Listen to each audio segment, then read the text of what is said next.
Assalamualaikum. Berikut adalah cuplikan pengajian Gus Baha di Universitas Islam Indonesia. Wabarakatuh. Bismillahirrahmanirrahim. Tabarakalladzi nazzala al-furqana ala 'abdihi liyakuna lil 'alamina nadhira. Allahumma shalli wa sallim wa barik ala nabiyir rahmah sayyidina Maulana Muhammadin wa ala alihi washabihi ajmain. Amma ba'du. Yang sangat kita hormati bersama Profesor Dr. Quraish Shihab, semua yang di sini, Pak Rektor, Dekan, semua yang saya hormati juga hadirin. Niki langsung saja, saya tadi sudah deal-dealan sama Pak Quraish untuk jadi provokator. Provokator keilmuan. Kenapa tadi ini sarjana arsitek, tapi ngomong tata bahasa meneladan, tidak tahu saya. Begini ya. Saya akan bikin mukadimah nanti yang menyempurnakan Pak Quraish. Jadi ilmu tafsir itu dimulai dari satu dialog umum. Dialog umum itu bisa perwakilan atau ungkapan atau apa saja. Misalnya begini, ketika ada orang baik itu Allah berjanji wa allawistaqamu alat tariqah la asqainahum ma'an ghadaqah. Kalau mereka benar, perilakunya benar, saya kasih air yang segar. Tentu kalau kita tahu orang berkecukupan air itu tidak cukup segalanya. Tentu kita butuh makan, butuh macam-macam. Tapi Allah hanya menyebut ma'an ghadaqah. Semua mufassir sepakat, kata ma'an ghadaqah ini ibaratun an raghadil ais. Bahwa ini adalah, maksudnya adalah hidup yang nyaman, bukan sekedar berkebutuhan apa? Air. Begitu juga beberapa ayat yang warka'u ma'ar raki'in wasjud, itu bukan sekedar sholat itu bentuknya ruku atau sujud. Tapi sholat yang sempurna, yaitu dimulai dengan takbir, diakhiri dengan apa? Salam. Dan itu akhirnya butuh teladan, yaitu Rasulullah SAW. Kemudian di balik teladan itu ada ilmu diroya. Saya termasuk orang yang baca banyak tentang diroya. Karena korban bulian, jadi ulama itu saling membuli, saling mengerjain itu.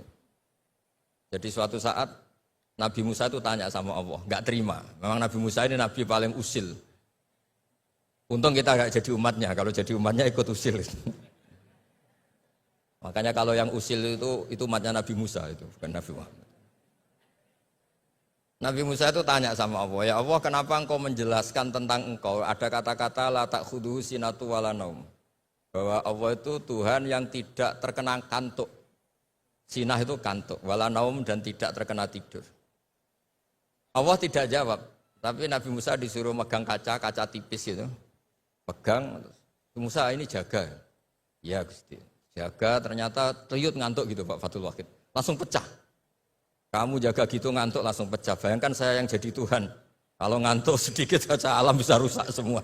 Terus baru tahu dia, oh penting penjelasan sinatun, tidak ngantuk itu. Kalau rektor kadang-kadang ngantuk boleh Pak Fathul Wahid, enggak apa-apa ya. Karena tidak Tuhan, enggak apa-apa. Ngantuk ya enggak apa-apa, salah ya enggak apa-apa. Marah ya enggak apa-apa, karena bawahnya enggak berani negur. Yang enggak boleh salah itu anak buah. Saya ini kata pejabat UI itu Dewan Pembina, jadi memang berhak jelas Pak Rektor dalam struktur. Itu kalau pakai struktur UI, kalau pakai struktur ulama lebih boleh lagi. Jadi diroyah itu penting, karena dengan diroyah itu yang disebut Quran datar, itu kemudian punya makna yang luar biasa. Tapi kalau kita tidak punya diroyah, maka kesannya Quran itu nyuwun sewu itu datar. Itu masalah besar bagi kita sebagai peneliti Quran. Makanya kadang-kadang itu butuh, tadi saya bilang sedikit provokatif. Karena diskusinya ulama itu juga dimulai dari provokasi. Sedikit cerita perdebatan ulama yang ekstrim. Mu'tazilah itu berpendapat Allah itu hanya menghendaki kebaikan. Karena Allah itu melarang keburukan. Kalau Allah menghendaki keburukan ini paradok. Bagaimana mungkin melarang tapi menghendaki. Jadi Mu'tazilah bingung kalau ngartikan ayat fayudillu wa mayasa wa yahdi mayasa. Terus kata Imam Sanusi itu pengarang kitab Ummul Barohin. Berdebat begini, kalimatnya begini. Idzan waqa'a fi mulkihi ma la yuridu. Kalau kejelekan itu Allah tidak menghendaki, maka banyak di alam raya ini kejadian yang Allah tidak tahu. Jadi kalau Allah dilapuri, ya Allah di dunia banyak maksiat. Waduh itu di luar kekuasaan saya, itu kan masalah ya. Kadang-kadang jawaban provokatif gini itu bisa menghentikan lawan debat. Tapi kata Izzuddin bin Abdissalam yang punya gelar Sultanul Ulama, kamu jangan benci sama Mu'tazilah di konteks ini karena niatnya itu supaya enggak nisbatus syar'i ilallah. Supaya kejelekan tidak diisnatkan ke Allah, tidak disadarkan ke Allah. Itu juga ajaran Allah, ma asabaka min hasanatin fa min Allah wa ma asabaka min sayyi'atin fa min nafsi. Tapi ahli sunnah tetap saja berpikir khairihi wa syarrihi min Allah. Nah, tapi enggak boleh ditanyakan ya. Kalau kamu tanya ini tak cap jadi umatnya Nabi Musa, enggak boleh tanya bab qada qadar. Karena panduannya Rasulullah SAW ngendikane idza dzukiral qadar fa'amsiku. Kalau sudah diskusi qada qadar kamu harus diam. Yang bicara kriminal, pidana. Tapi saya memberi contoh betapa perdebatan diroyah itu penting. Nabi wa Khalilur Rahman Ibrahim itu juga sering debat, malah sama Allah, enggak sama Pak Kores atau sama Pak Rektor. Enggak. Suatu saat Nabi Ibrahim itu mau meninggal. Kata malaikat Israel, Ibrahim kamu mau meninggal. Enggak, saya tidak mau meninggal. Kenapa? Karena saya gelarnya Khalilur Rahman, kekasih Allah. Hubungannya apa? Aro'aita khalilan yumitu khalilah. Masa kekasih membunuh yang dikasih ini enggak benar? Malaikat kan enggak biasa debat. Naik Israel, tanya, ya Allah ini logikanya gini, ini gimana ini? Enggak pernah kuliah malaikat, enggak bisa debat malaikat. Allah itu enak saja jawabnya. Bilang ke Ibrahim, wa hal ra'aita habiban yakrahu ayalqa habibah. Masa katanya kekasih Allah ketemu kekasihnya enggak siap? Oh iya, mati gak apa-apa, mati gak apa-apa. Jadi kalau kamu takut mati itu belum kesayangan Allah. Kok takut semua toh? Padahal tidak kaya juga, tidak makmur juga, tapi takut mati. Nah, itu juga ada dialog. Sehingga ilmu ini menjadi hebat itu karena banyaknya dialog. Yang terakhir saya ini Sohibul Bait, jadi nanti Pak Kures yang ngertikan. Ya, saya hanya merovokasi supaya nanti Pak Kures pakai ilmu yang kelas A. Bukan kelas muhibban kata Pak Rektor tadi. Itu ya provokatif. Muhibbin itu sudah luar biasa. Kalau mustame' malah turu terus ngantuk itu kalau di Indonesia. Muhibbin itu sudah luar biasa. Ada sekian debat-debat yang misalnya begini di tafsir Tobari. Kita sebagai penekun fikih, saya ini sedang hormati jenengan, penekun bondak pokoknya kita ini penekun fikih. Itu yang namanya qasar sholat itu ya sholat rubaiyah dikosor menjadi sunaiyah, duhur menjadi 2, asar menjadi 2. Ya jangan ngosor maghrib jadi 1,5. Juga ngosor subuh menjadi apa? 1. Yang boleh dikosor itu yang sholat apa? Rubaiyah yang jumlahnya 4. Ini kalau nggak diajari ini bahaya ini. Sudah pakai nama Islam terus ngosor sholat maghrib bisa repot. Tapi Imam Tobari ngendikan, apapun hebatnya mufassir itu dia terjebak oleh mindset fikihnya, karena dia fikih ya qasar itu qasrus sholat itu ya 4 menjadi 2. Tapi kata Imam Tobari dalam tafsirnya ini umut tafasir, nanti Pak Kures bisa menjelaskan. Enggak ada tafsir kecuali nginduk kitab namanya tafsir Tobari, umut tafasir. Itu digelari lam yu'allaf fil Islam misluh, enggak ada karangan sehebat tafsir Tobari. Kecuali Al-Misbah, tenang mawon misalnya. Tenang mawon ini Mbak Caca agak terima, saya ini kan Mbak Naswa agak terima itu, ngelihat saya sama abahnya terus, ya kecuali, nggak apa-apa, sudah ini tamu harus dihormati, sudah kecuali. Saya rileks saja. Falaisa alaikum junahun an taqsuru minas shalah in khiftum ayyaftinakumul ladina. Itu kata Imam Tobari, qasrus salat menjadikan salat 4 menjadi 2 itu ya bagian dari qasrus salat, tapi qasrus salat itu bisa yang pernah wajib menjadi tidak wajib. Misalnya sholat itu wajib menghadap ke kiblat. Gara-gara kondisi darurat tidak wajib menghadap apa? Kiblat. Sholat normalnya enggak boleh gerak di atas 3 kali. Tapi gara-gara kondisi darurat boleh gerak di atas 3 kali. Itu juga qasrus sholat. Menjadikan yang wajib menjadi tidak wajib, yang pantangan menjadi boleh. Sehingga pesannya Mbah Mun, guru saya, Kiai Maimun, juga pesannya Bapak, tafsir biarkan tetap tafsir, jangan mengganti kalimatun jami'ah atau lafdun jama' yang ada di Quran. Karena kalau tafsir membentuk nanti menjadi mudhoyik, mempersempit makna Quran. Coba kalau sampean belajar tafsir ya Yohanes mesti ya ahla Makkah. Budu robbakum. Kalau nuruti tafsir kan, oh ini perintah ke ahli Mekah, saya kan orang Indonesia. Bisa masalah itu. Misalnya tahajud, wa minal laili fatahajjat bi. Fatahajjat ya Muhammad ya Rasulullah. Saya kan tidak Nabi Muhammad, berarti enggak kena perintah itu. Masalah besar itu. Jadi memang tafsir itu harus, tadi saya sudah matur Pak Quraisy, di pondok itu jarang orang nulis tafsir. Karena sudah diancam man fasarul Quran bi ra'yihi falyatabawa maq'adahu minan nar. Jadi nulis tafsir itu ya kayak pesen tiket. Enggak usah diteruskan. Nah, yang masalah itu biroihi, kebetulan Pak Quraisy baca banyak, saya juga baca banyak.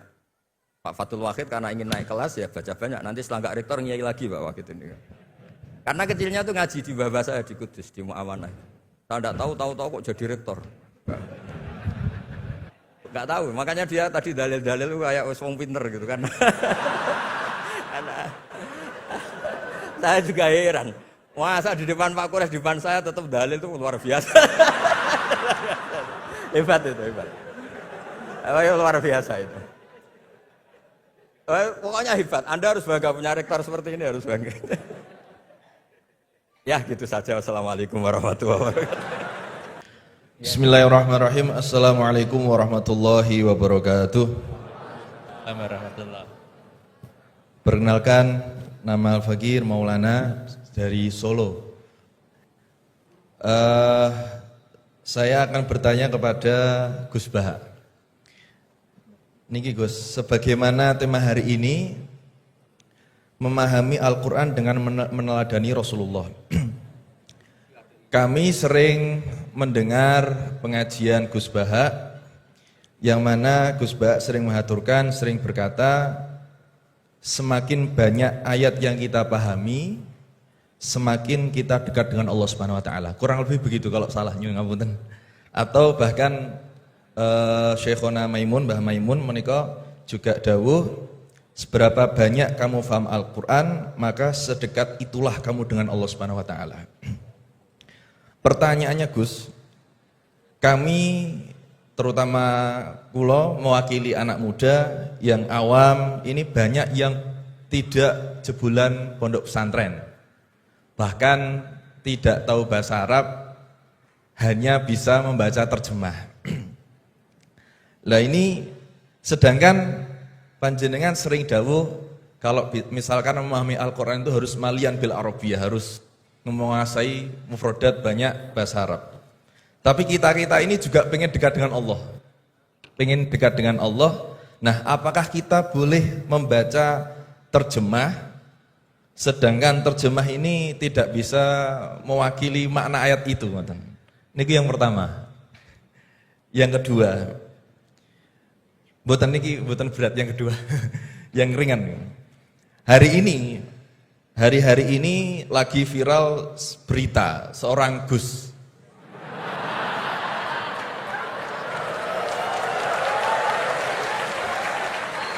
Mohon izin.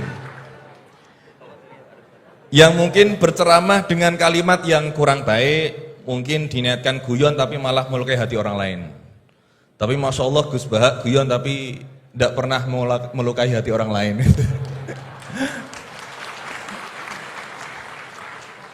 Nah, pertanyaan saya Gus, ngapunten, karena ini pasti ke Gus Baha, tidak mungkin ke Gus Quraisy Shihab, tidak mungkin.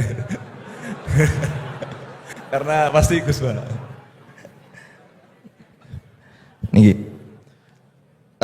Sebenarnya sejarah panggilan Gus ini seperti apa gitu?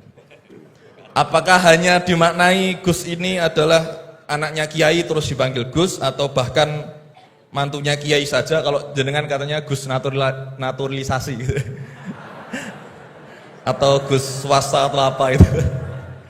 Atau bahkan bukan siapa-siapa kemudian bisa dipanggil Gus. Sehingga misalkan kita sekarang bisa ini berlomba-lomba menjadi Gus bareng-bareng. Jadi pokoknya lomba-lomba. Nah, dan apakah ini hanya di Jawa saja? Karena di Madura juga kami sering mendengar ada panggilan Lora. Lah ini sejarahnya sebenarnya apa gitu loh. Apakah juga kalau sudah menjadi kiai tidak bisa menjadi Gus lagi? Atau kalau sudah menjadi Gus tidak bisa naik menjadi kiai? Gitu ya. Itu pertanyaan yang kedua saya. Dan nyuwun sewu, di zaman Rasulullah itu apakah putranya Rasulullah juga dipanggil Gus? Kan juga tidak kan? Maka Ya, ya, ya. maka kalau Gus ini tidak ada di zaman Rasulullah, berarti semua Gus ini bid'ah gitu loh. Ya. Karena Gus tidak ada di zaman Rasulullah. Ngeten nggih. Nggih, jadi intinya sejarahnya dan standarisasi Gus itu apa yang orisinil gitu. Yang kalau misalkan di dunia, di Indonesia ini yang Gus orisinil hanya jenengan, berarti semuanya palsuan gitu. Lah ini tentu bisa dijelaskan Gus. Ngapunten, matur suwun sangat. Wassalamualaikum warahmatullahi wabarakatuh. Waalaikumsalam warahmatullahi wabarakatuh. Baik, terima kasih Gus Maulana. Selanjutnya saya mungkin yang laki dulu ya, laki-laki nanti baru pindah ke sini. Silakan yang pojok ya.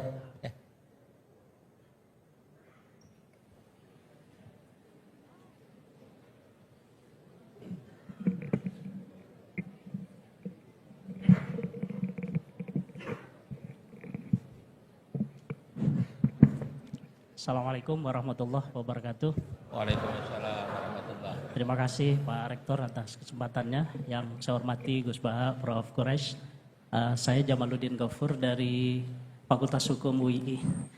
Ingin bertanya ke Prof. Quraisy dan Gus Baha. Saya sering mendengar salah satu isi pengajian dari Gus Baha itu bahwa fatwa dalam hukum sosial itu tidak pernah jelas begitu. Artinya ulama pasti akan berbeda.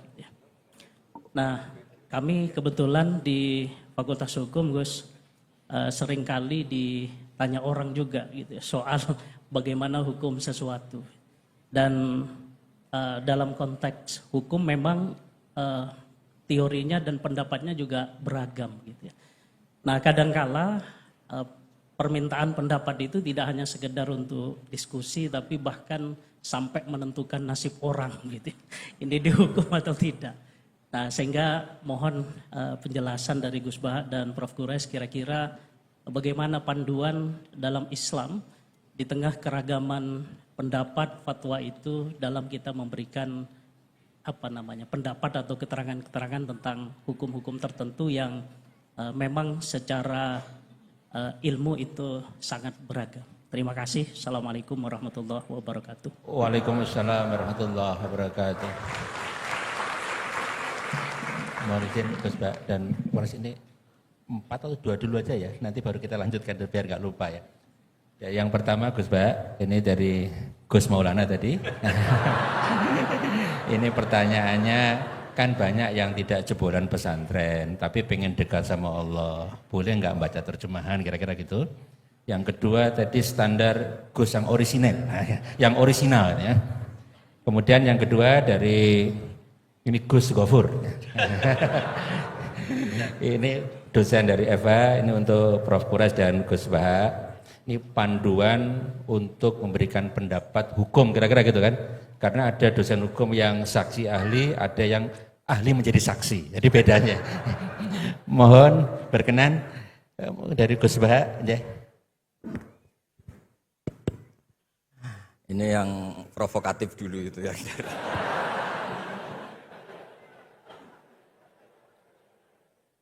Semoga diampuni oleh Allah Ta'ala. Begini, satu itu saya tidak medsosan, tapi ya dengar-dengar laporan macam-macam lah tentang sekian pihak itu. Begini, saya cerita ini biar sampean tahu bahwa Pak Rektor ngundang saya ini tidak salah. Kan? Memang benar-benar pemateri yang baik. Ya kalau kata Nabi Yusuf kan ini hafizun alim, orang harus zikru manaki binafsi, orang boleh cerita kelebihannya asal itu faktual. Begini, suatu saat, ini cerita di kitab Ihya, suatu saat Nabi Musa itu sholat istisqa, itu doa apa saja itu sudah dipakai, nggak mandi, Nabi Musa nggak mandi, tetap nggak mandi. Kata Allah, inna fihim namaman, di komunitas Anda yang ikut sholat itu ada yang tukang adu-adu, namam, provokator. Maka kamu doa kayak apa tetap enggak akan saya ijabahi. Nabi Musa, ya gampang Gusti, tunjukkan orang itu siapa, nanti saya usir dari majelis.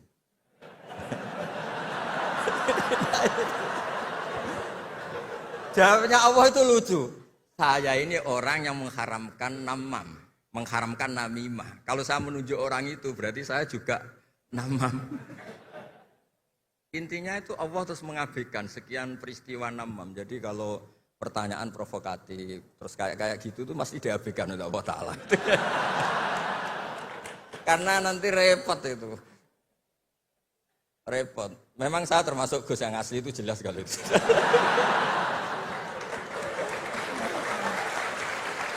Itu, nah ini Pak Fatullah tahu betul keluarga saya karena beliau orang Jepara ngajinya di Kudus. Ya, terus masalah fatwa tadi, fatwa sosial itu atau memahami pakai terjemah begini seperti yang dikatakan Pak Kures. Ada pegangan yang umum kayak sidik, amanat, tabligh, fatona. Itu memang lewat terjemah nggak apa-apa. Tapi ada terjemah yang nggak mengganti bahasa Arab. Misalnya kata sembahyang, mungkin perasaannya orang Bali sembahyang itu apa, perasaan kita sembahyang itu apa, itu kan subjektif. Misalnya begini, ada ayat yang agak sensitif. Ketika Anda salah paham dengan istri itu wadribuhun, fahjuruhunna fil madoji wadribuhun. Itu kan riskan betul. Maka pukullah istri kamu. Pukul itu kan konotasinya itu buruk. Tapi di semua tareh, saya bilang tidak sebagian, di semua tareh itu disebut dorban ghairu mubarrihin, mukul yang tidak melukai. Jadi orang Arab itu punya adat. Kalau kecewa itu dorobu binni'al wasau. Jadi mukul itu pakai kain, pakai kacu, pakai. Nah, di Jawa kata mukul itu ya mesti kekerasan itu. Nah, yang jenis ini itu riskan kalau dari bahasa Arab pindah ke Jawa. Jadi ada yang riskan, ada enggak. Nah, sebab itu saya sering bilang, saya ini kan belajar tafsir insya Allah lah, khatam. Cuma saya tidak suka nulis, karena sudah ada yang nulis. Karena saya nulis tetap saja dianggap top Pak Kures, jadi tidak usah nulis lah, sudah ada. Begini, yang penting saya menghormati beliau karena nulis khatam. Pentingnya nulis itu memang khatam, mulai awal A sampai Z. Pentingnya khatam itu apa? Di situ ada dialog. Ada dialog Allah sama nabinya, sama kekasihnya, bahkan sama musuhnya. Misalnya sama musuhnya. Itu Nabi Musa masih dibilangi sama Allah.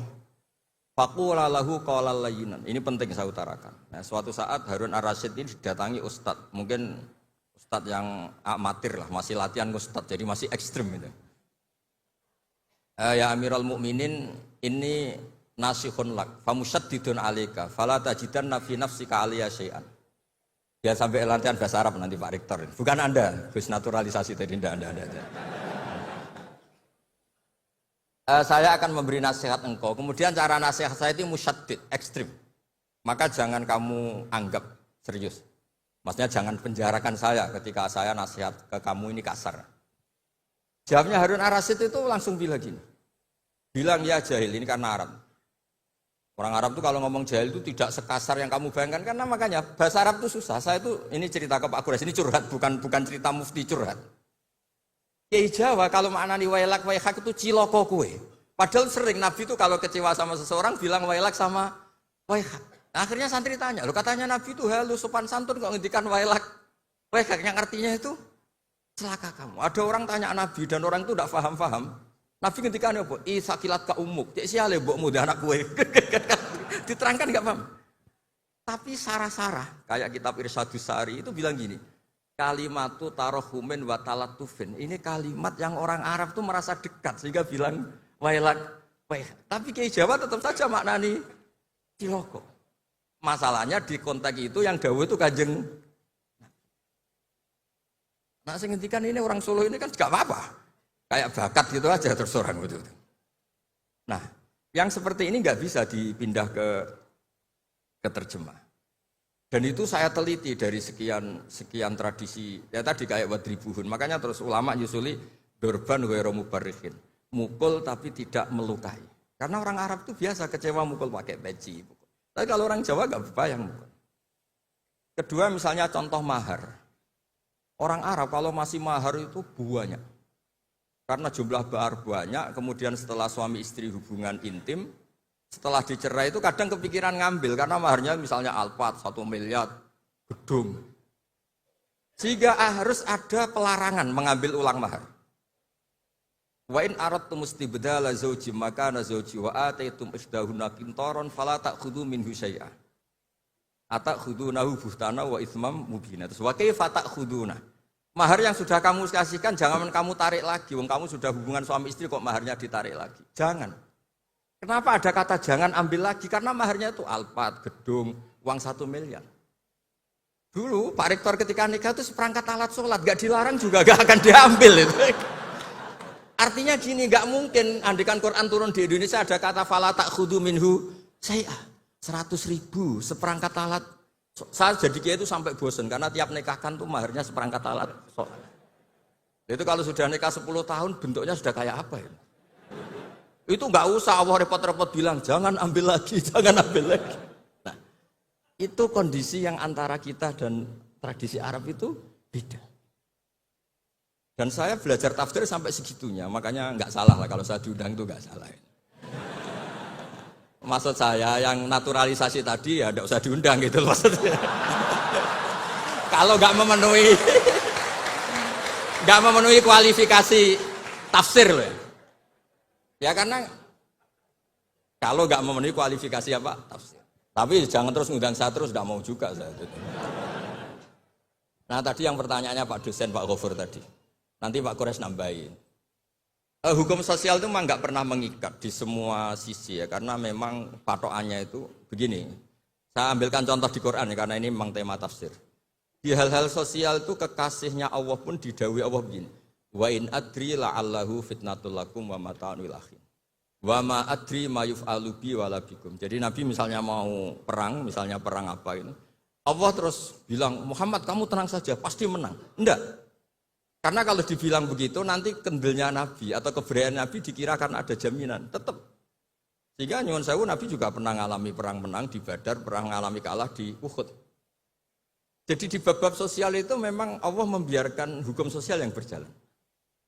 Sampai Ibnu Khaldun ngendikan begini, saya masih ingat betul dan itu saya pegang. Nabi sebagai Nabi itu kena aturan hukum sosial. Meskipun beliau punya mukjizat kayak apa, ketemu orang harus santun, ketemu anak kecil harus sayang, ketemu orang sepuh harus hormat. Andai kan Nabi bisa terbang ke langit sekalipun, Mi'raj, tapi ketemu anak kecil nampar, ketemu orang sepuh ngeludahi, tetap gak diterima oleh publik. Walau kunta faddan ghalidhal qalbi lan faddu min khawlik. Betapa pentingnya tata krama sosial.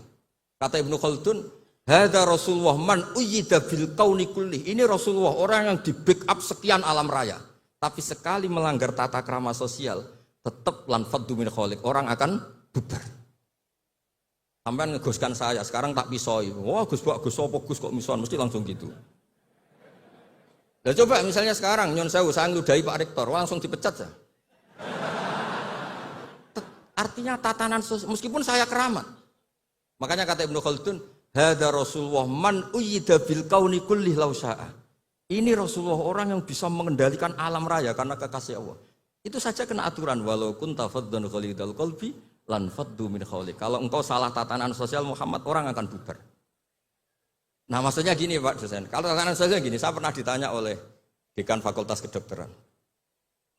Pas ada diskusi dengan ya tadi orang-orang medis, misalnya begini, itu misalnya nyun sewu, tapi gak usah dijiwai, gak usah kamu, udah dilupakan saja gak apa. Menyembuhkan orang koma itu baik apa tidak baik. Tapi misalnya orang ini kalau sembuh pasti bunuh lagi, pasti merkosa lagi. Terus kita gimana? Ngasih makan juga sama. Orang miskin nggak bisa makan, nggak bisa apa-apa, nggak bisa makan, nggak bisa apa-apa. Berkahnya nggak bisa makan, nggak bisa apa-apa, dia tidak nyuri, tidak bunuh, tidak merkosa. Dan orang ini kalau sehat lagi akan begitu lagi. Wajib ngasih makan dah. Itu mesti orang itu, weh, kasihlah kemanusiaan. Satu, jangan nanti kumat lagi.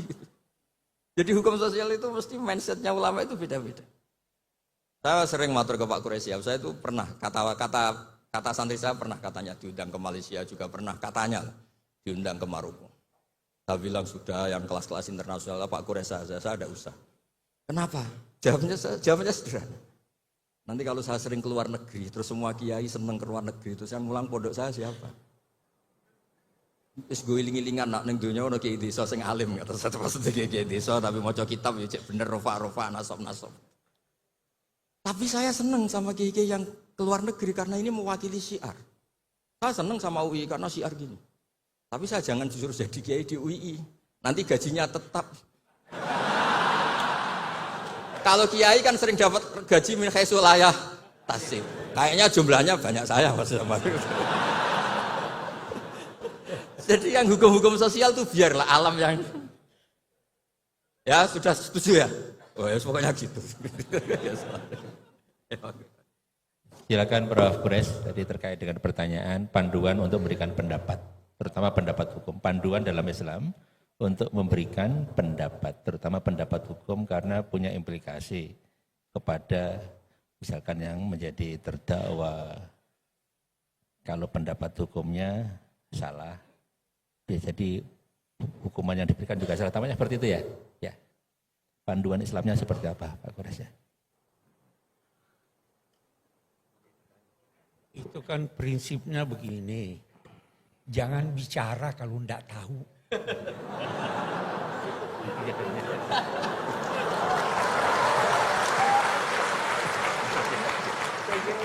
Itu jawabannya paling singkat. Oke, terjawab. Ya, jawabannya itu ya. Baik, terima kasih Prof. Kures, singkat padat. Selanjutnya kita undang Ibu yang bertanya mulai dari Ibu yang depan, kemudian yang kedua nanti yang tengah ya. Ibu dulu yang depan, yang pojok depan. Mohon dibantu panitia untuk mikrofonnya. Loh, Ibu yang depan sini ya. Oh, udah di sana ya? Udah nggak apa-apa. Kita izinkan Bu ya, diikhlaskan ya, Ibu ya. Nanti ya. Assalamualaikum warahmatullahi wabarakatuh. Waalaikumsalam warahmatullahi wabarakatuh. Pada Gus Baha juga Prof. Quraisy Shihab yang saya hormati. Perkenalkan saya Uswatun Hasanah dari Magelang, ibu rumah tangga biasa ya Pak ya. Alhamdulillah pada kesempatan ini saya bisa bertemu langsung dengan Gus Baha juga Quraisy Shihab ya. Profesor Quraisy Shihab. Enggak sia-sia tadi saya dari Magelang berangkat jam 7 sampai sini alhamdulillah nih. Syukur alhamdulillah saya bisa ada kesempatan tuh bertanya langsung ya. Langsung aja pertanyaan dua mau ketemu ya. Pertanyaan yang pertama dalam Al-Qur'an itu ada kata-kata, ada ayat la yamassuhu illal mutahharun. La mutahharun di sini ada yang mengatakan suci tidak hanya hadas besar aja. Misalnya pegang Al-Qur'an. Loh, wis ngentot kok maca Qur'an, saya tegur gitu. Semestinya suci artine ora popo. Katanya ginilah. Ini apakah ini termasuk meneladani Rasulullah? Nah, ini pertanyaan saya ini yang pertama, apakah suci di sini harus hadas besar, hadas kecil, atau cukup hadas kecil aja gitu. Terus yang kedua, maaf ini ya, kebanyakan kan para kiai atau yang lain itu kan istrinya lebih dari satu.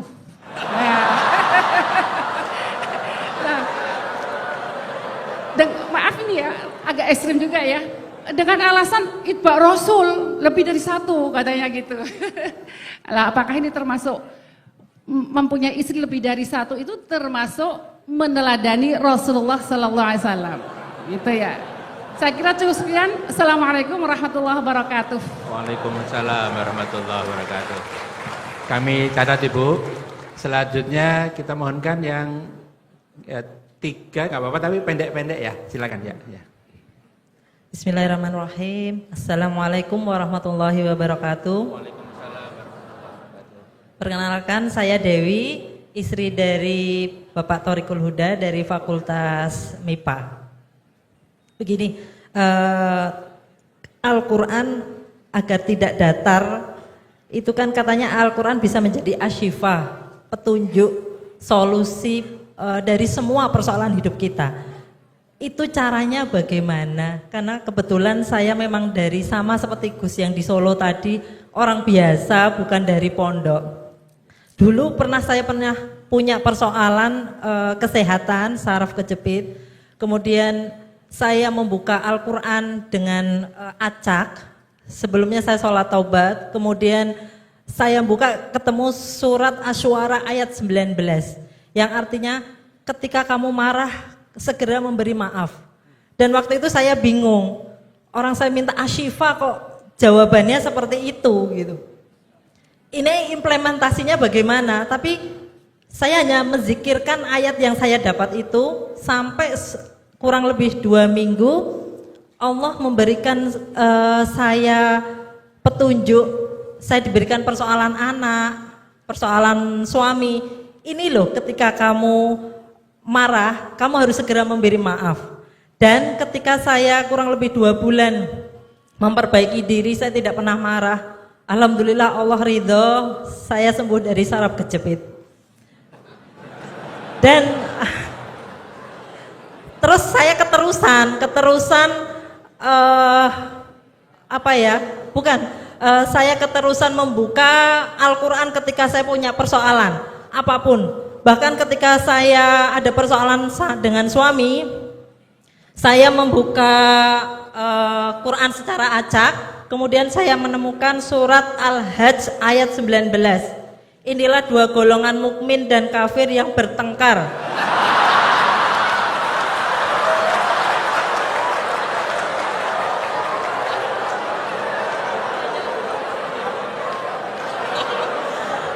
Saya lanjutkan ya. Mereka bertengkar tentang Tuhan mereka.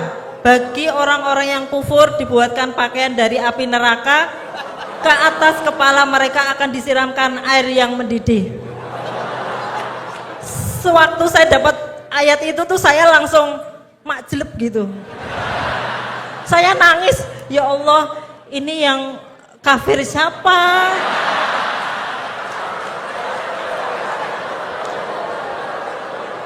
Tapi di situ saya pokoknya, oh semuanya saya yang salah. Saya yang harus memperbaiki diri. Nah kebetulan kurang lebih 1 minggu suami itu sering lihat YouTube Gus Baha. Alhamdulillah tiba-tiba cerita, Bun, saya dengar Gus Baha tuh intinya ada begini. Jadi saya, loh itu sama seperti ilmu yang saya dapatkan. Cuman beda orang. Ternyata kita mendapatkan ilmu tapi beda-beda gitu. Nah ternyata saya merasakan bahwa Al-Quran itu bisa menjadi asyifa, bisa menjadi petunjuk persoalan saya. Nah apakah pertanyaan saya itu apakah cara ini betul, benar?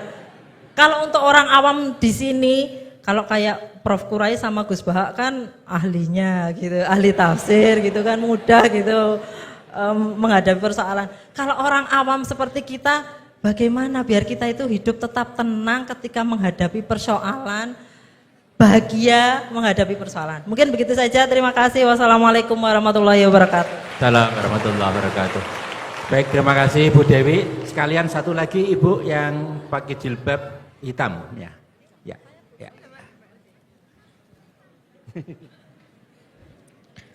Bismillah, Assalamualaikum warahmatullahi wabarakatuh. Mohon maaf, jika tadi saya tidak salah dengar ya, bahwa Prof. Quraisy mengatakan bahwa Rasulullah penjelmaan Al-Quran begitu. Nah, yang hanya Mohon sedikit maaf, yang Ibu, saya nama Bu. nama saya Lis dari Magelang. Lis, Ya, Lis, ya. ya.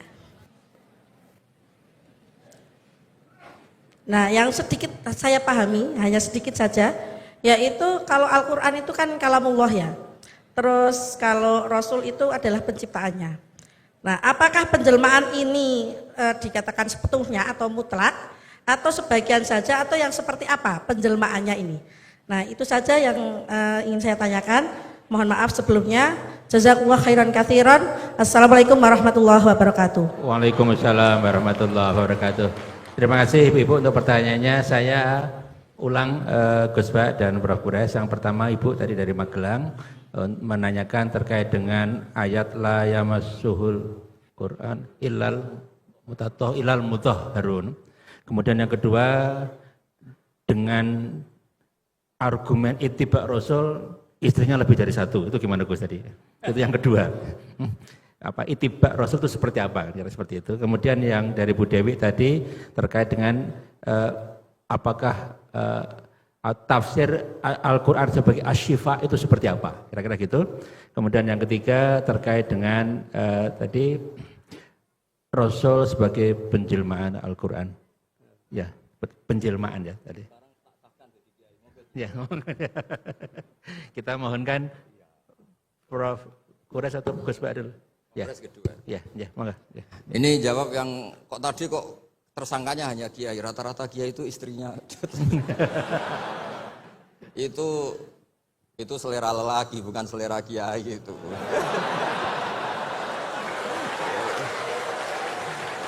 Karena itu di Arab itu banyak yang enggak kiai, istrinya juga. Begini ya, jadi tadi seperti yang dikatakan, ini agak serius, tapi ini bisa menjawab semuanya. Agak saja, bukan serius banget, tapi agak serius, tapi bisa menjawab semuanya. Begini, ini saya hafalkan bukan berarti saya pinter, enggak. Memang ini konstitusi keilmuan, jadi saya hafalkan. Dalam kitab Said Muhammad, termasuk ulama modern yang barusan wafat, beliau kenal sekali sama Said Muhammad bin Alawi. Dalam kitab Manhajus Salaf fi Fahmin Nusus. Nanti ini kelihatan semua bisa menjawab.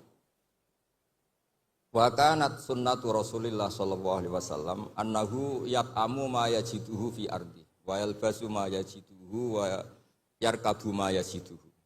Terus di situ disimpulkan famanis ta'mala syai'an ya, atau famanis ta'mala ma yajiduhu fi ardi fa huwa al-muttabi' lis sunnah. Kama annahu hajjal baita min madinati nafsi. Faman hajjal baita min madinati nafsi fa huwa al-muttabi' lis sunnah. Begini, nanti ini menjadi konstruksi utuh ilmu tafsir. Nanti setelah ngaji ini Pak Rektor sah jadi kiai, karena ini sudah cukup lah untuk jadi kiai. Syaratnya jangan jejer saya. Nyari ibu-ibu atau mak-mak yang jadi korban latihannya, tapi jangan saya. Begini, misalnya tasaddaqa Rasulullah bidinarin. Nabi tentu zaman itu adanya dinar, gak ada rupiah, gak ada dolar. Itu zaman itu Imam Syafi'i langsung digenti, disamanin pakai alat tukar. Sehingga ketika kita sedekah pakai rupiah, itu juga niru Nabi ketika beliau pakai dinar atau dirham. Karena sama-sama ini alat apa? Tukar. Tasaddaqa Rasulullah biso'in min tamrin, tasaddaqa Rasulullah biso'in min akid. Nabi sedekah pakai kurma. Sudah kita ganti saja, pakai makanan pokok. Sehingga kita sedekah pakai apa? Beras. Sebab itu kata Imam Syafi'i, yang wajib dizakati apa? Ya kuti ahlil balad. Bukan niru nas yang zaman Nabi. Nabi zaman Nabi ya yang disebut ya makanan-makanan Arab.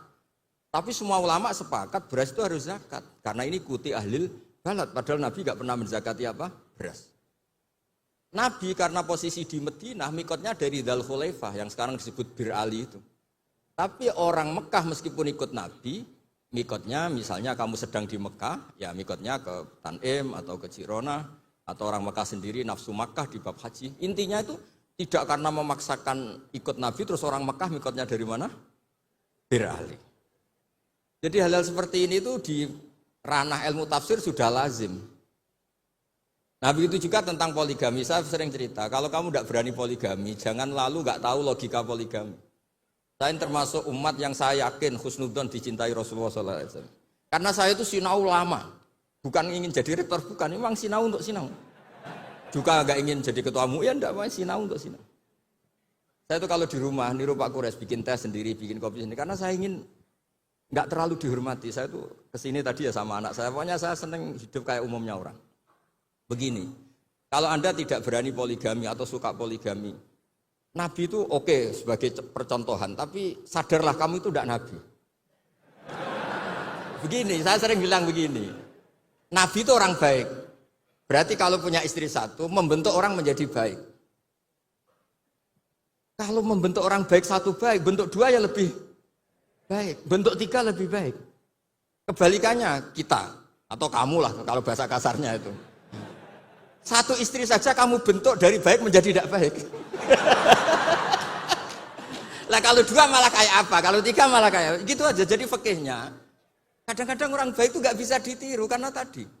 Nolong orang baik satu baik, nolong dua lebih baik, nolong tiga. Tentu Nabi hubungannya dengan istrinya posisi yang membentuk, yang nolong, yang menjadikan solihah, yang menjadikan lebih baik. Tapi Pak ini apa ada jaminan seperti itu? Tapi ya jangan bilang, kalau gitu gak usah poligami, jangan. Wajah-wajah gini kan riskan yang lebih buruk misalnya. Ya sudah begitu saja. Jadi menurut saya itu makanya ini pentingnya fikih. Ada illatul hukmi. Ada logika apa? Jadi makanya ketika saya bilang orang yang suka humanisme, jangan terus anti perang.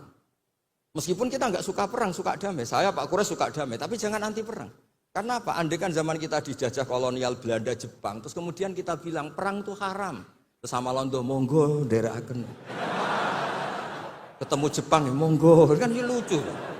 Artinya gini, cerita-cerita perang Nabi toh secara akademik ada konteksnya, yaitu mempertahankan apa? Diri. Tapi jangan karena Nabi pernah perang, pokoknya yang benar itu perang, damai itu tidak ada hadisnya. Yang nggak ada itu bacaan kamu, bukan hadisnya. Ya jadi kira-kira gitu. Jadi yang layar Mas Wilal Muthaharun tadi saya sudah mandatkan ke rektor, itu wilayah sensitif. Ada yang bilang ini urusan NU dan MZU kata Pak Rektor. Ya lagi-lagi itu urusan tafsir ya. Layar Mas Wilal Muthaharun itu tidak boleh megang mushaf kecuali yang suci. Nah, tentu konsensus banyak ulama suci itu ya bisa suci dari hadas besar, hadas kecil, bahkan suci dari hati-hati yang kotor. Tapi ada yang bilang sekedar Islam itu sudah bukti suci. Itu wilayah-wilayah tafsir, tapi tetap saja tafsir ini tidak menggantikan teks yang ada di Al-Quran. Misalnya begini, saya sudah nggak punya hadas besar, nggak punya hadas kecil. Tapi terus saya megang Quran, pas saya sedang marah sama Anda. Mungkin Allah juga nggak suka. Karena saya baca qul a'udzu birabbil falaq min syarri ma khalaq. Ingatnya kamu min syarri ma khalaq itu kan. Saya berlindung dari Allah dari makhluk-makhluk terjelek karena sedang marah. Makanya kalau sedang marah sama istri jangan baca surat itu. Pasti min syarri ma khalaq yang di rumah itu gitu. Sebab itu ngendikannya Nabi ini Pak Quraisy pasti hafal hadis itu. Iqra'ul Qur'an ma'talafat qulubukum. Kamu baca Quran ketika hati kamu itu stabil. Karena kalau tidak stabil, aduh wah ya musuh kamu. Min syarri ma khalaq, istri kamu itu kan terus korbannya banyak. Pokoknya kalau sedang tidak baik-baik saja tidak usah baca Quran dulu. Waras dulu baru baca Quran. Ya kira-kira gitu. Nanti yang edisi yang lebih waras Pak Pres yang ngantikan ini. Monggo. Ya itu Asifah ini. Jadi yang pertama terkait dengan la yamassuhu illal mutahharun, kemudian yang kedua ittiba Rasul tadi sudah dijawab oleh Gus Bah, terus Quran sebagai asyifa, kemudian yang selanjutnya terkait dengan Rasul sebagai penjelmaan Al-Quran. Ya. Satu hal dulu yang kita perlu sadari bahwa Al-Quran itu bisa mengandung banyak penafsiran.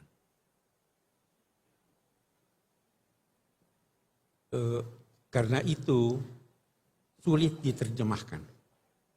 Yang kita bisa lakukan penjelasan umum tentang kandungan maknanya. Kita ambillah misalnya perintah wudhu. Wamsahu biru'usikum. Baknya saja itu sudah macam-macam artinya.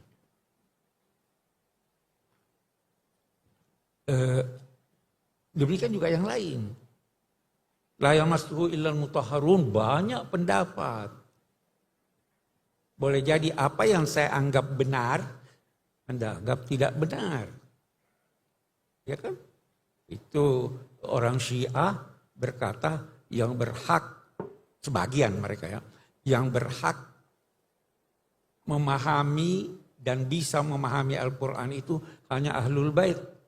Karena apa? Al-Quran berkata, innama yuridullahu yudhiba ankumur rijsa ahlal bait wa yutahhirakum tathira. Ada yang berkata al-mutahharun itu malaikat. Jadi bisa beda-beda. Saya ingin dari sini kita mengambil suatu pelajaran. Bahwa bisa jadi dalam rinciannya kebenaran itu beragam. Mazhab yang berkata seluruh kepala harus itu benar buat dia. Yang berkata sebagian benar buat dia. Karena memang Allah Subhanahu wa ta'ala menghendaki kita berbeda. Jangan anggap Tuhan mau kita itu bersatu semua sama. Kalau dia mau kita bersatu semuanya, dia tidak turunkan Al-Quran seperti ini. Dia tidak jadikan Nabi itu seringkali berkata kamu benar, kamu benar, kamu benar. Ini prinsip yang harus kita pegang.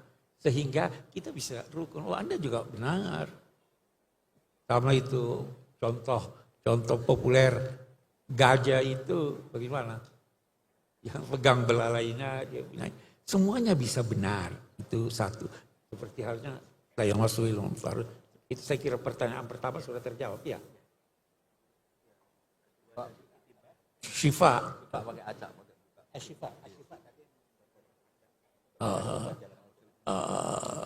Saya tidak pakai itu. Ada orang mungkin berkesan begitu, tapi itu di Sulawesi Selatan, saya tidak tahu di Jawa. Itu kalau mau cari nama anak, itu buka Quran, kata pertama yang ditemukan itu dia anaknya. Jadi di sana ada namanya Sarik. Karena dia baca Sarik wa Sarikatu, ya toh. Ada yang itu tidak dia namanya dolim. Dolim, ya toh. Itu tidak diajarkan oleh Nabi. Kita disuruh faham Al-Quran, bukan acak buka begini dan sebagainya. Tidak benar itu.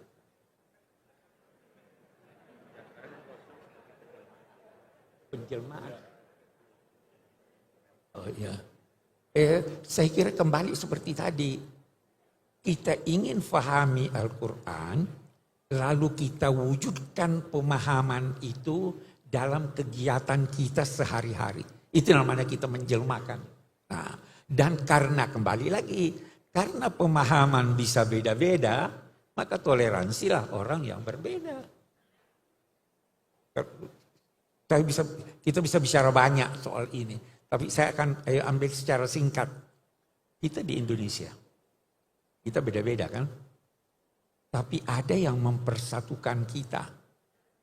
Lebih-lebih umat Islam, ada yang mempersatukan. Yang mempersatukan kita di Indonesia itu ketuhanan yang Maha Esa. Ya kan? Semua kita. Yang mempersatukan umat Islam itu tauhid. Kemarin saya ada hadir satu diskusi, ada yang berkata begini Gus Baha, yang tidak sholat itu kafir. Saya tanya dia, bagaimana caranya orang masuk Islam? Dia bilang 2 kalimat syahadat.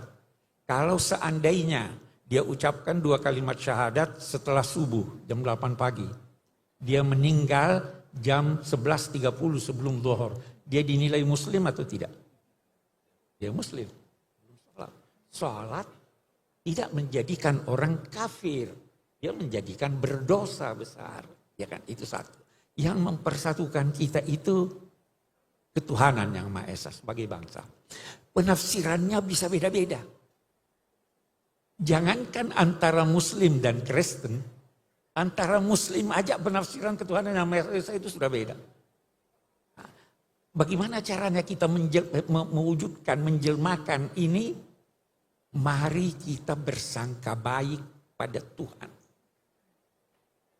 Saya beri contoh. Saya mengundang 10 orang ke rumah saya. Saya kasih alamat. Silahkan datang jam 12 siang kita makan siang.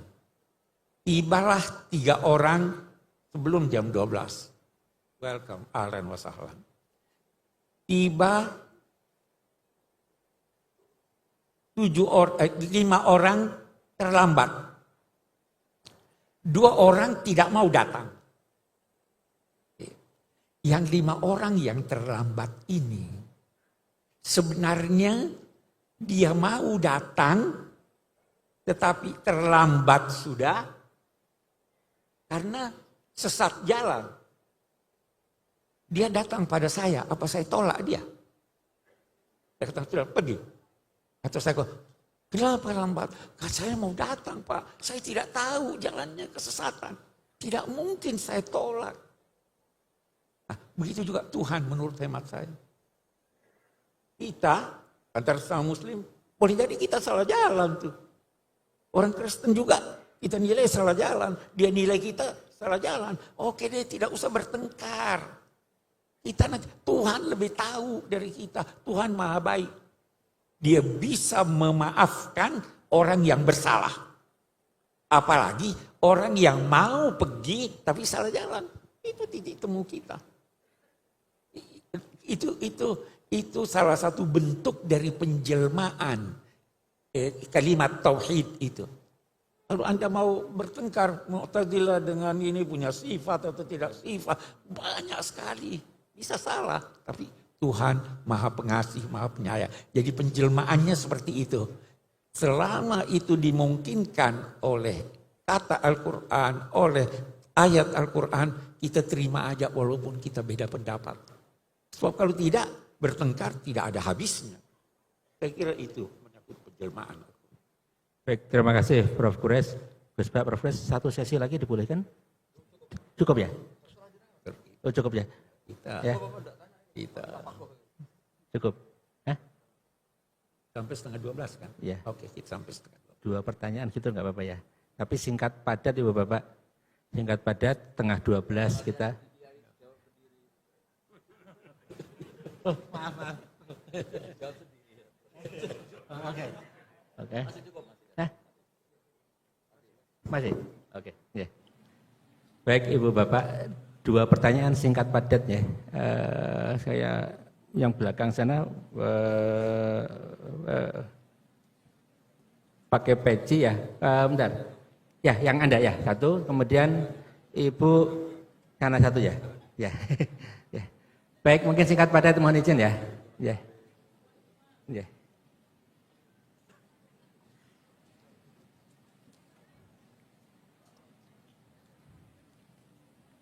Ya, mungkin bisa dibantu mikrofon.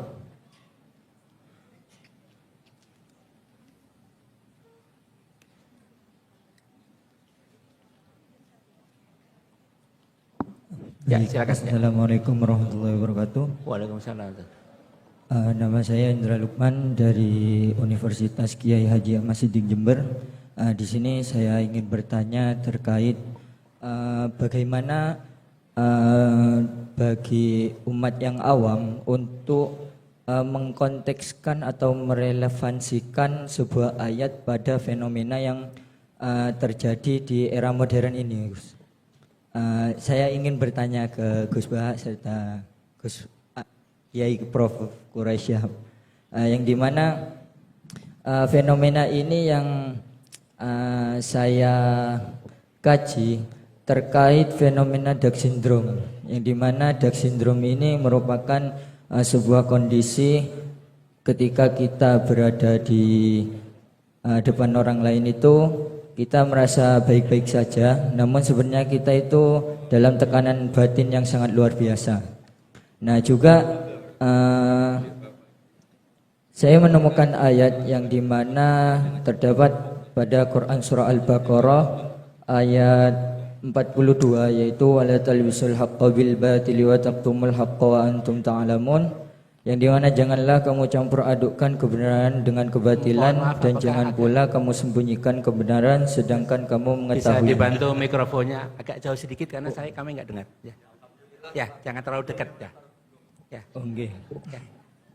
Jadi bagaimana kita cara mengontekskan ayat Al-Quran dengan fenomena yang terjadi di era modern ini, Gus? Mungkin itu saja. Kontekstualisasi, baik. Kita cara kontekstualisasi ayat Al-Quran gitu ya. Oke. Dalam sebuah permasalahan. Ya. Baik, terima kasih. Pertanyaan satu lagi, Ibu. Ya, sana ya. Singkat padat, mohon menyebut nama ya. Ya.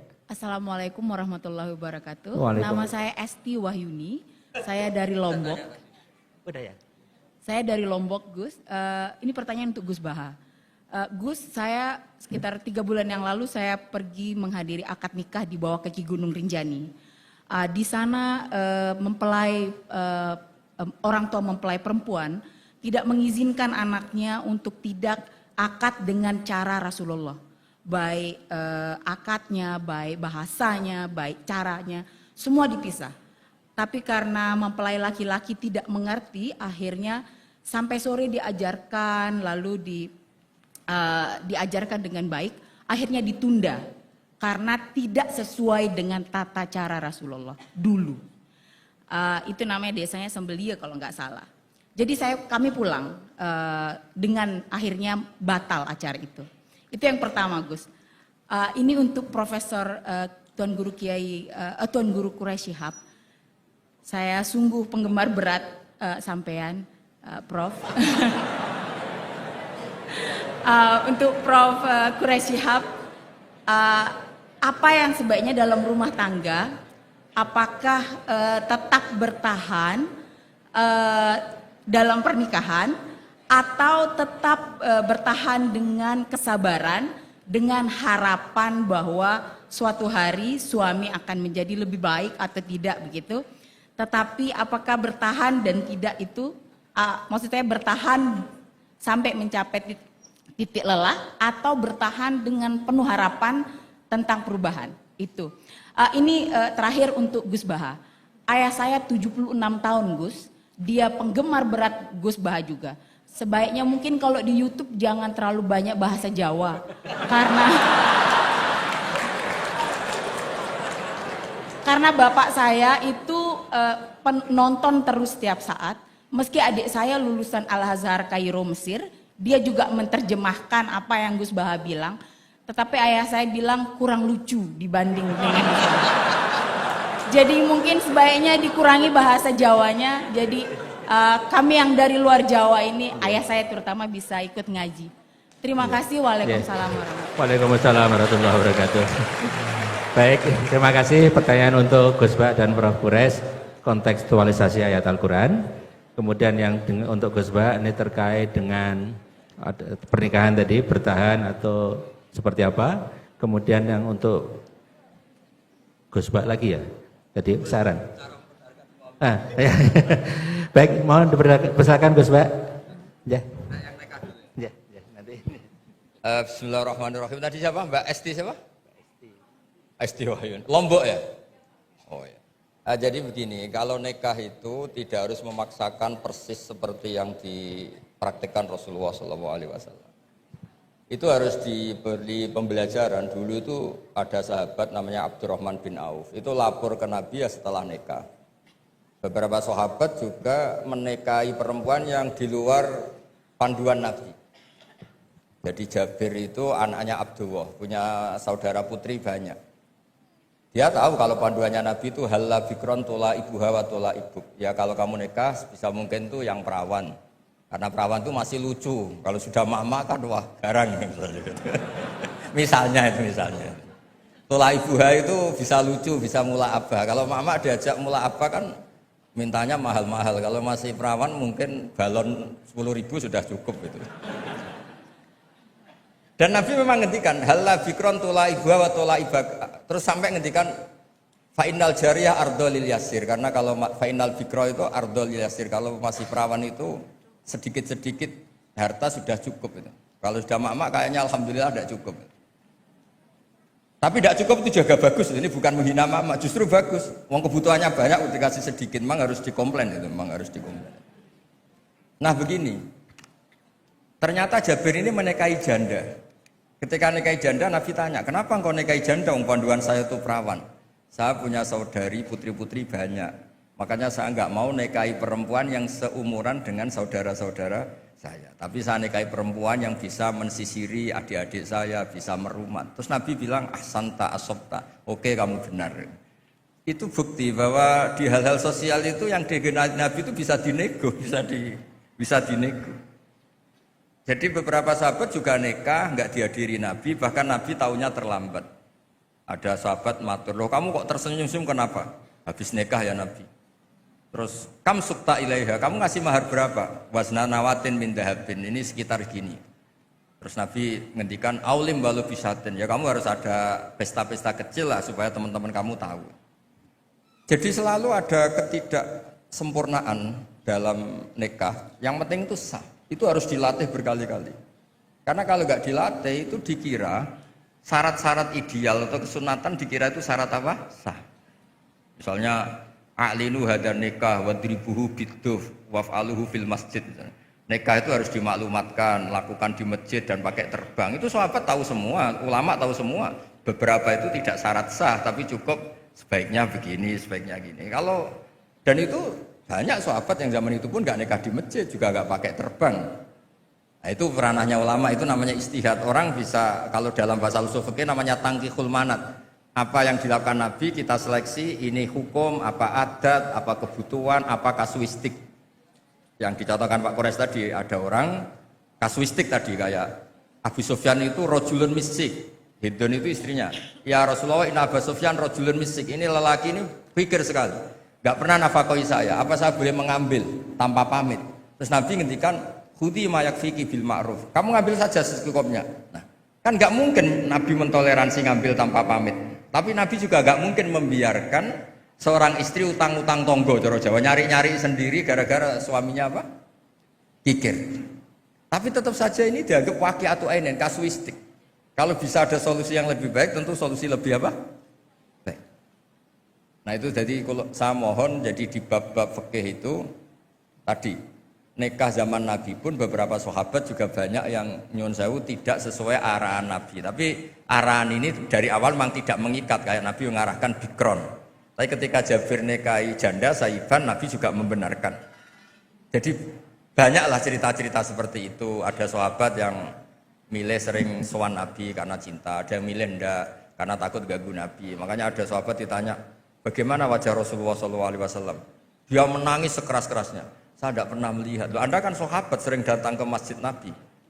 Haibatan lahu wa ijlatan lahu. Saya melihat beliau itu hormat sekali sehingga saya tidak berani menatap wajah beliau. Ada yang saking seringnya Nabi melihat Nabi terus. Itu kan wilayah-wilayah sosial. Nah, jangan-jangan yang kayak saya Pak Quraisy yang longgar di fikih itu karena nganggep Nabi itu mudah di bab-bab sosial itu mudah. Sampai sahabat itu ada yang nggak pernah tanya Nabi, kenapa kamu nggak tanya? Paling jawabnya if'al wala harat. Jadi maka ada karangan kitab itu if'al wala harat, lakukan tidak ada masalah karena Nabi sering ditanya jawabnya if'al wala harat. Terus ada kaidah ini terakhir dari saya, ma khuyira Rasulullah sallallahu alaihi wasallam baina amrayni ilakhtara aisarohuma ma lam yakun isman. Nabi itu enggak disuruh milih dua hal kecuali milih yang paling mudah asal hal ini tidak maksiat. Jadi kayak jenengan gini yang datang di sini belajar tafsir apa datangkan Pak Quraisy nguraikan tafsir, mudah mana? Mudah datangkan kan, yaitu ya berarti yang senting Nabi. Karena kalau belajar sendiri kan repot. Pak Quraisy untuk jadi ahli tafsir 60 tahun belajar. Saya mulai kecil sampai sekarang belajar. Yang enggak belajar gugat tok. Makanya kuncinya kalau enggak tahu jangan bicara tadi. Ya gitu. Wassalamualaikum warahmatullahi wabarakatuh. Waalaikumsalam warahmatullahi wabarakatuh.